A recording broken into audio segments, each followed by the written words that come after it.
देखिए, तो पिछली क्लास में हम लोगों ने इस चैप्टर में मेंडलीव पीरियोडिक टेबल के लिमिटेशंस देखे थे। आज हम अचीवमेंट देखे थे, सॉरी। आज लिमिटेशंस देखते हैं कि मेंडलीव पीरियोडिक टेबल के अंदर क्या-क्या लिमिटेशंस थे। Limitations of Mendeleev periodic table. मैंने कहा था आपको पिछली क्लास में, इस चैप्टर में सबसे इम्पोर्टेंट तो यही है कि मेंडलीव की टेबल के अचीवमेंट्स क्या थे और लिमिटेशंस क्या थे। बाकी चीज़ें तो बाद में आती हैं, ठीक है? तो ये क्वेश्चन तो आपको अच्छे से प्रिपेयर करने ही है एग्जाम पॉइंट ऑफ व्यू से, लिमिटेशंस और अचीवमेंट। नंबर 1 लिमिटेशन मेंडलीव की टेबल की पोजीशन ऑफ हाइड्रोजन। मेंडलीव की टेबल में हाइड्रोजन को एक अच्छी पोजीशन नहीं मिल पाई थी। कैसे समझते हैं? देखिए, मेंडलीव की टेबल में हाइड्रोजन को एक प्रॉपर प्लेस नहीं मिल पाई थी। रीज़न क्या है ज़रा समझेंगे हम लोग। हाइड्रोजन जो है काफ़ी यूनिक एलिमेंट है। Unique in the sense, hydrogen जो होता है ना, वो एल्केलाई मेटल्स के साथ और हैलोजेंस के साथ अपना रिजेम्बलेंस शो करता है। हाइड्रोजन एल्केलाई मेटल की तरह भी बिहेव करता है और हैलोजेंस की तरह भी बिहेव करता है। अब पहले आपको समझाना पड़ेगा एल्केलाई मेटल्स क्या होते हैं। एल्केलाई मेटल मैंने आपको सामने दिखा रखे हैं। ये आपके पास जो 6 एलिमेंट दिख रहे हैं आपको, lithium, sodium, potassium, rubidium, caesium, francium, ये आपके एल्केलाई मेटल्स हैं। आपको पढ़ाऊँगा मैं थोड़ी देर में अभी modern periodic table. Modern table में और मेंडलीव की टेबल में सबसे पहला ग्रुप इन्हीं का है। ग्रुप नंबर 1 इन्हीं का है। एक्चुअली एल्केलाई एलिमेंट्स क्या होते हैं? एल्केलाई एलिमेंट्स वो एलिमेंट्स होते हैं जो आसानी से OH के साथ रिएक्शन करके बेस फॉर्म करते हैं। LiOH एक बेस होता है। NaOH सुना होगा आपने, सबसे कॉमन, सबसे स्ट्रॉन्ग बेस होता है। KOH एक बेस होता है। ROH, RbOH, rubidium hydroxide, caesium hydroxide, ये सब बेस बनाते हैं। फ्रेंशियम तो रेडियो एक्टिव है, उसे भूल ही जाओ। तो एल्केलाई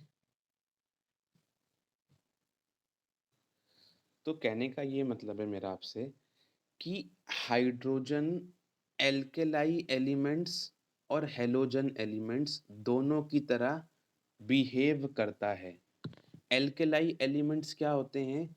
एल्केलाई एलिमेंट्स होते हैं वो एलिमेंट्स जो आसानी से रिएक्शन करते हैं हाइड हाइड्रोक्साइड के साथ, OH के साथ, और वो बेस बनाते हैं। और आपको पता होगा बेस को ही एल्केलाई बोलते हैं। तो क्योंकि ये एलिमेंट जो आपको दिख रहे हैं सारे के सारे, ये हाइड्रोक्साइड के साथ रिएक्ट करके बेस बनाते हैं, इसलिए इनको एल्केलाई भी कहा जाता है। तो हाइड्रोजन इन एल्केलाई एलिमेंट्स को रिजेंबल करता है बहुत हद तक। कैसे? जैसे आपको बताएं हम,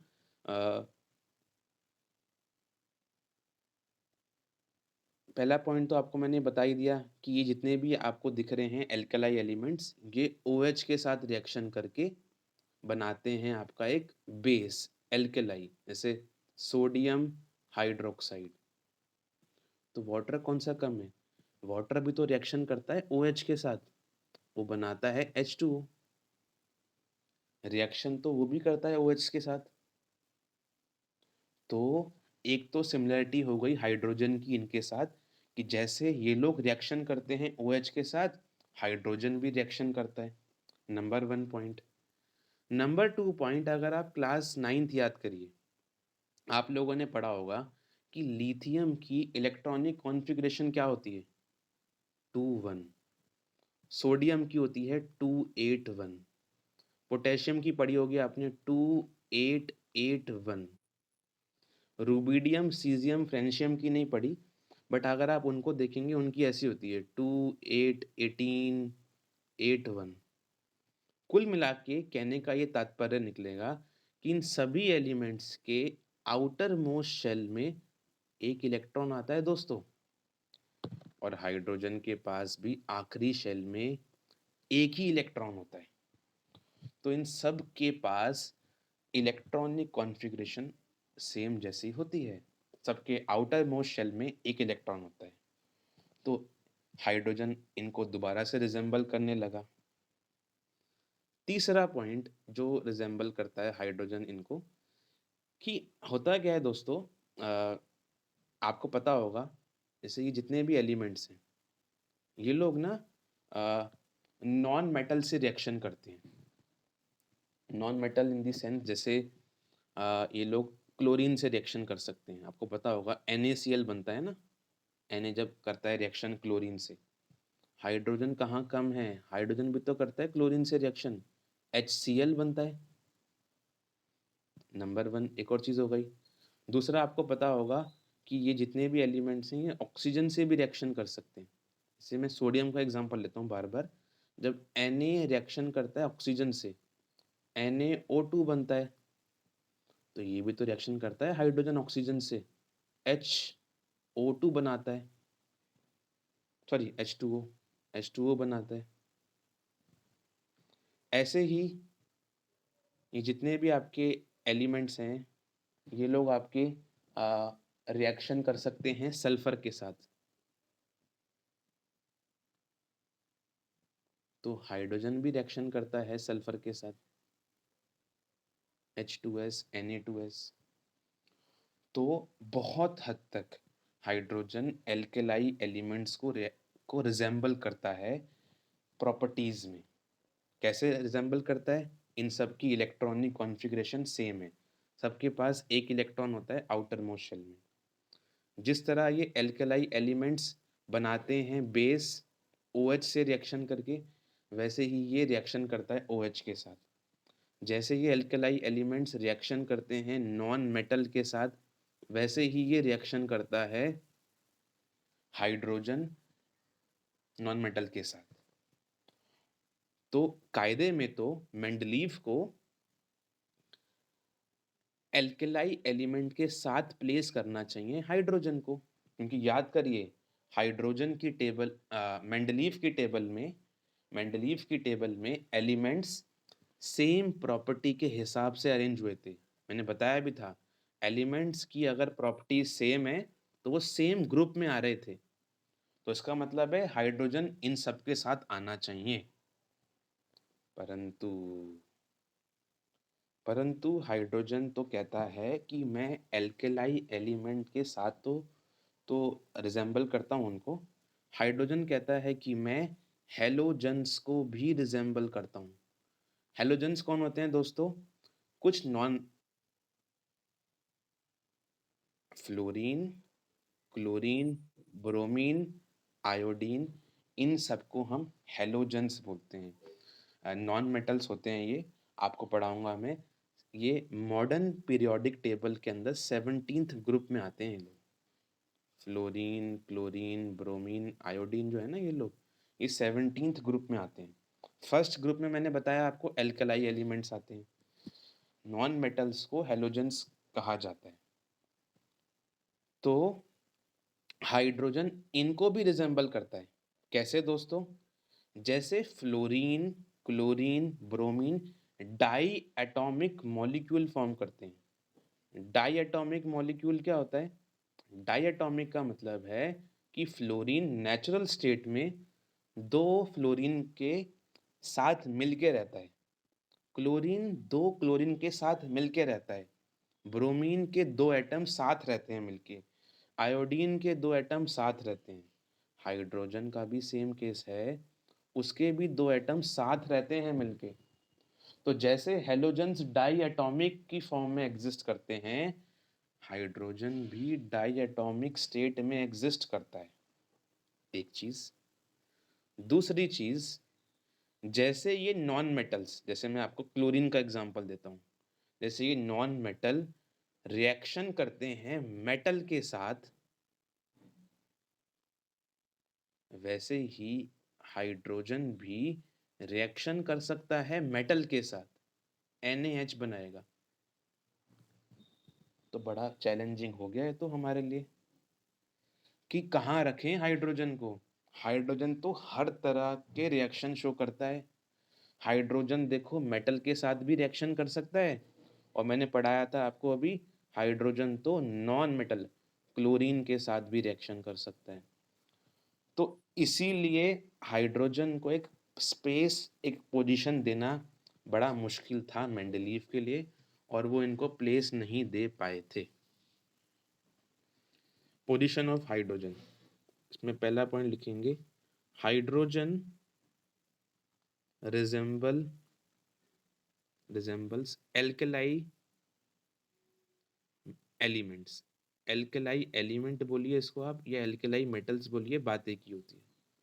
आप एल्कलाई एलिमेंट्स की डेफिनेशन भी साथ में लिख लीजिए, those elements which belong to group one. पहले ग्रुप में आते हैं ये एलिमेंट्स, मैं बताऊंगा अभी ग्रुप वन कौन सा होता है। Those elements which belong to group one of modern periodic table and form, alkali elements क्या फॉर्म करते हैं, बेस, उन्हें एल्कलाई एलिमेंट बोलते हैं। तो हाइड्रोजन इनको रिजेंबल करता है। कैसे रिजेंबल करता है? Hydrogen just like alkali element, alkali element की तरह हाइड्रोजन क्या करता है, रिएक्ट विद, हाँ रिएक्ट विद बेस या react with non metals, react with non metals like halogens, oxygen, sulphur. तो हाइड्रोजन एल्कलाई एलिमेंट की तरह नॉन मेटल से आसानी से रिएक्शन कर सकता है, but hydrogen also resemble halogens. Halogens कौन होते हैं दोस्तों? दोज एलिमेंट्स, भी आपको दिखाएंगे हेलोजन्स कैसे दिखते हैं, विच बिलोंग टू ग्रुप 17, है ना, ये 17 ग्रुप को बिलोंग करते हैं मॉडर्न।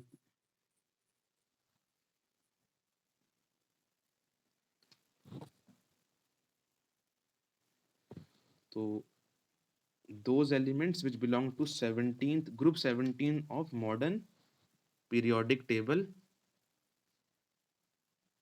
उन्हें हम हेलोजन्स बोलते हैं, है ना। तो हाइड्रोजन जो होता है just like halogens exist in, किस तरीके से एग्जिस्ट, एटॉमिक स्टेट में। Hydrogen just like halogens exist in di atomic molecule state. Hydrogen halogens की तरह रिएक्ट करता है, it react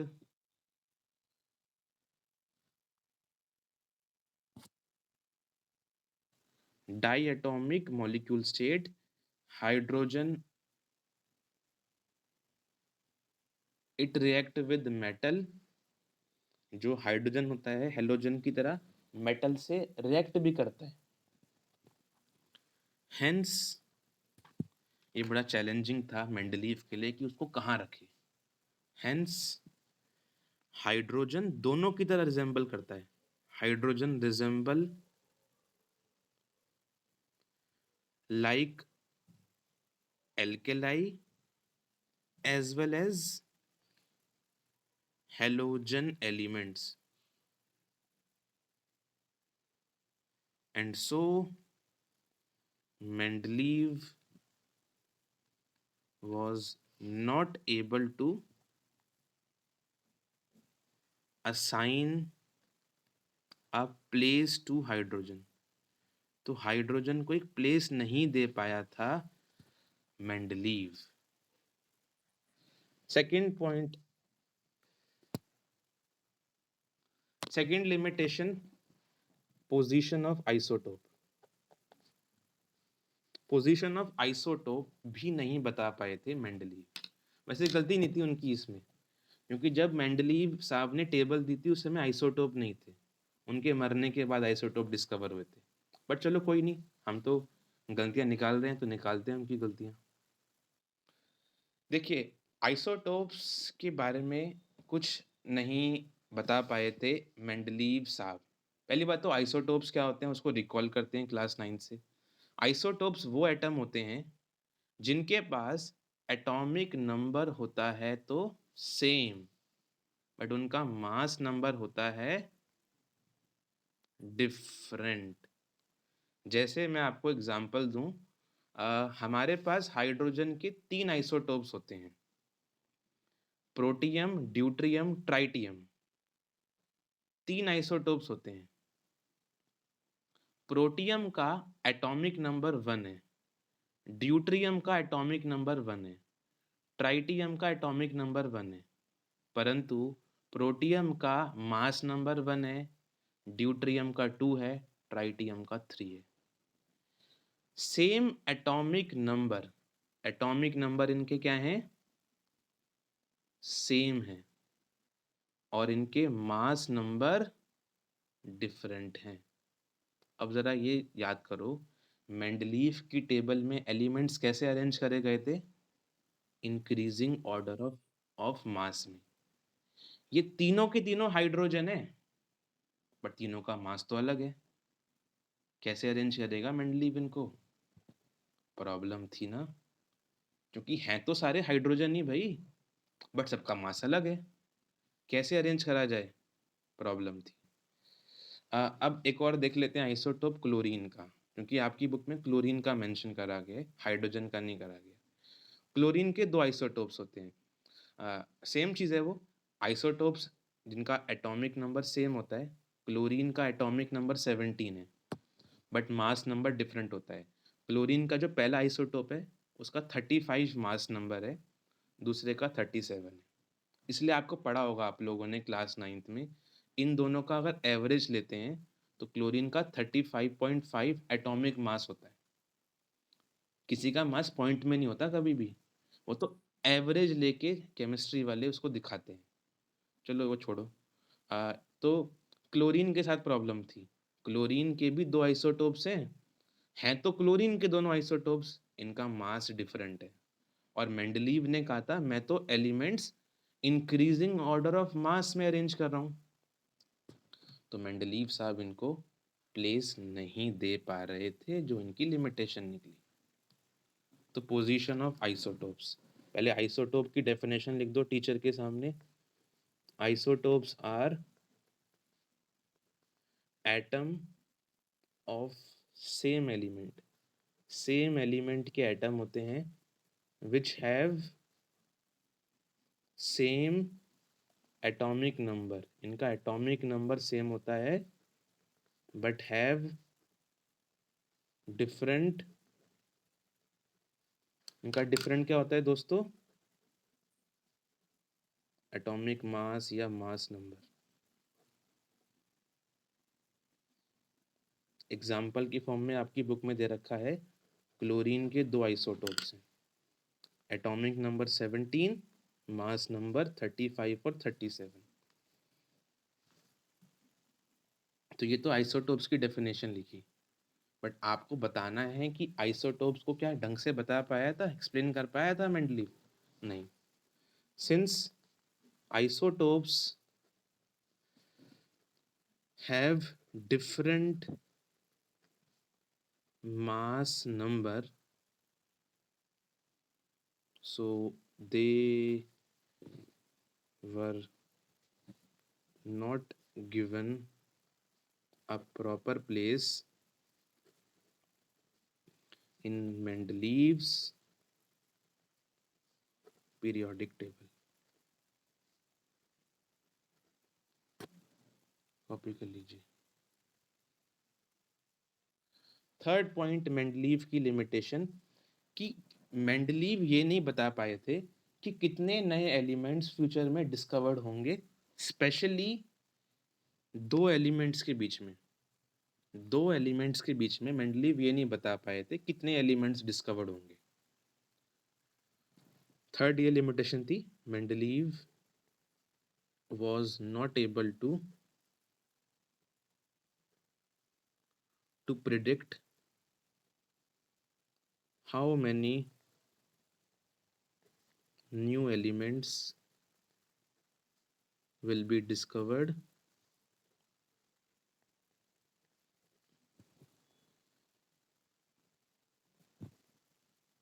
between two elements,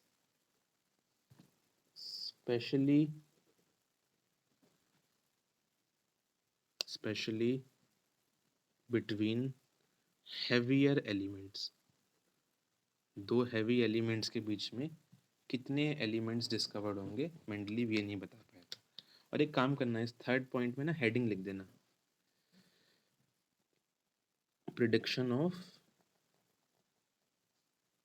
new elements, कि नए एलिमेंट्स कितने डिस्कवर्ड होंगे ये प्रिडिक्शन नहीं कर पाए थे वो। ये लिमिटेशन है उनकी 3। तो भाई मेंडलीव साहब के कुछ लिमिटेशंस थी जो जिस वजह से वो फेल हो गए थे। फिर बहुत समय के बाद, मतलब ये जो प्रोसेस था ये 1872 का है, मैंने बताया था ना 1872 के आसपास उनकी टेबल पब्लिश हुई थी। 1872 से लेके 1910 तक, 1913 तक कोई नया साइंटिस्ट ये नहीं बता पाया था कि इनकी टेबल में गलती है। करीबन 40-50 साल का हम गैप कह सकते हैं कि 40-50 साल के बीच में कोई भी एलिमेंट, कोई भी साइंटिस्ट ऐसा नहीं आया जिसने ये बोला हो इनकी टेबल में गलती है। 1913 में एक इंग्लिश साइंटिस्ट हेनरी मोसेले आए जिन्होंने कहा कि थोड़ा सा गड़बड़ है मेंडलीव की टेबल में। 1913 में एक इंग्लिश साइंटिस्ट आए जिनका नाम था हेनरी मोसेले। इन्होंने कहा कि ऑल्दो मेंडलीव साहब ने सबसे अच्छी टेबल देने की कोशिश करी थी, बट कुछ कमियां हैं उनकी टेबल में।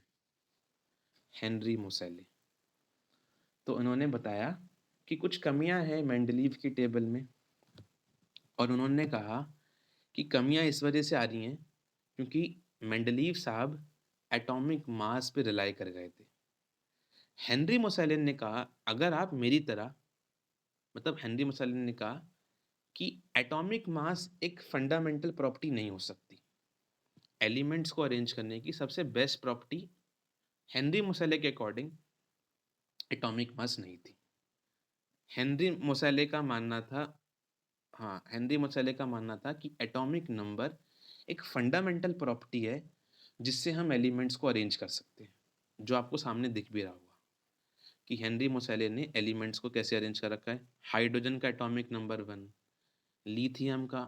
हीलियम का एटॉमिक नंबर 2, लिथियम का 3, बेरिलियम का 4, बोरॉन का 5, कार्बन का 6। ऐसे एलिमेंट्स के increasing order of atomic number, not mass, atomic number पे हेनरी मोसेले ने एलिमेंट्स को अरेंज करने का सोचा। ठीक है, तो कहने का मतलब ये निकला आपका कि हेनरी मोसेले ने ये बात प्रूव करी कि atomic number is more fundamental than atomic mass, और एलिमेंट्स को हेनरी मोसेले ने एटॉमिक नंबर के हिसाब से अरेंज किया था। तो एटॉमिक नंबर के हिसाब से एलिमेंट्स को हेनरी मोसेले ने अरेंज किया, और जैसे मेंडलीव ने अपना मेंडलीव पीरियोडिक लॉ दिया था, हेनरी मोसेले ने भी अपना मॉडर्न पीरियोडिक लॉ दिया, क्योंकि उन्होंने इस टेबल का नाम मॉडर्न पीरियोडिक टेबल रखा था। तो थोड़ा लिख लेते हैं हेनरी मोसेले साहब के बारे में। स्टार प्रिंट करके लिखेंगे आप लोग। इन 1913 हेनरी मोसेले, an English फिजिसिस्ट या साइंटिस्ट भी कह सकते हो, आपकी इच्छा है, इसमें कोई दो राय नहीं है। एन इंग्लिश फिजिसिस्ट या साइंटिस्ट शो दैट, उन्होंने कहा show that atomic number is more fundamental property than atomic mass for classification of elements को अरेंज करने के लिए एटॉमिक नंबर सबसे फंडामेंटल और बढ़िया प्रॉपर्टी है, एटॉमिक मास नहीं है। इसीलिए हेनरी मोसेले ने दोस्तों मॉडर्न पीरियोडिक लॉ भी दिया। क्या है मॉडर्न पीरियोडिक लॉ? याद करो, हमने पढ़ा था मेंडलीव पीरियोडिक लॉ। तो मॉडर्न पीरियोडिक लॉ है बिल्कुल सेम मेंडलीव के लॉ की तरह, बस फर्क आएगा एटॉमिक नंबर का। क्या आएगा? मॉडर्न पीरियोडिक लॉ कहता है properties of elements are periodic function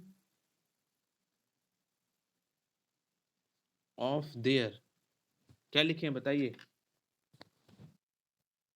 atomic number.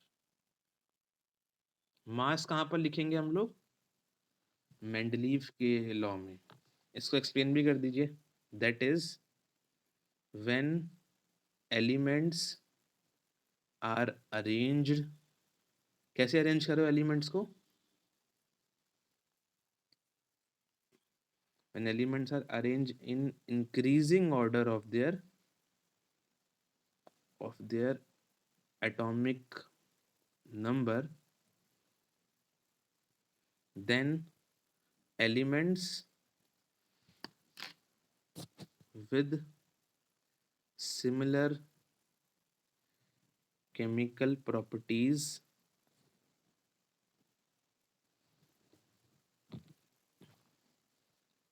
are grouped together in a same column, एक सेम वर्टिकल कॉलम में एलिमेंट्स अरेंज हो जाएंगे जिनकी सेम प्रॉपर्टी